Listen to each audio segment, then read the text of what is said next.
Good morning. Welcome to the WEX Wake Up. I'm Christy Matino. In today's top stories, Republican Senator J.D. Vance is calling on U.S. Transportation Secretary Pete Buttigieg to stop blaming Trump for the Ohio train disaster. Vance is referring to a tweet from Buttigieg where he outlined the investments his department was making in railway safety, but he also blamed former President Trump for repealing proposed safety regulations, saying we're constrained by law on some areas of rail regulation, like the braking rule withdrawn by the Trump administration in 2018 because of a law passed by Congress in 2015.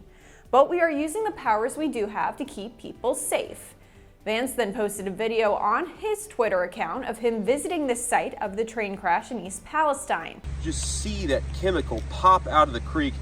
This is disgusting. And then he took aim at Buttigieg. The Department of Transportation, your Department of Transportation, has things it can do. Stop blaming Donald Trump, a guy who hasn't been president for 3 years. And in politics, the 2020 election interference grand jury believes at least one witness committed perjury. The grand jury that investigated former President Trump's actions in Georgia after he lost the 2020 election says one or more witnesses may have lied under oath.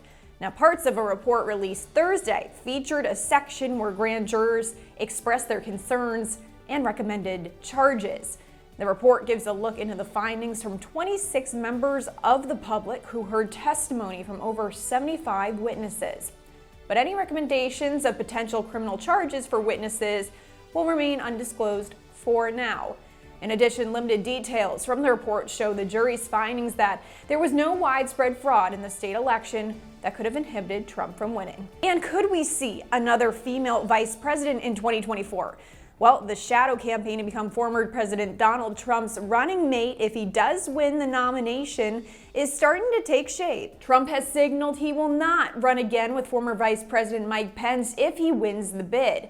More than a dozen Trump campaign veterans and former administration officials believe he will choose a woman to join him on the ticket. But who will it be? Well, there's no clear frontrunner right now, but we do have an idea of who made the shortlist. South Dakota Governor Kristi Noem, Representative Elise Stefanik, Arkansas Governor Sarah Huckabee Sanders, and former Arizona journalist Kari Lake. And in your What's Trending news, CNN This Morning host Don Lemon is leaving a sour taste. Lemon took a swipe at Republican presidential candidate Nikki Haley on Thursday when he said the 51-year-old, quote, isn't in her prime. Elder statesman here. This whole talk about age makes me uncomfortable.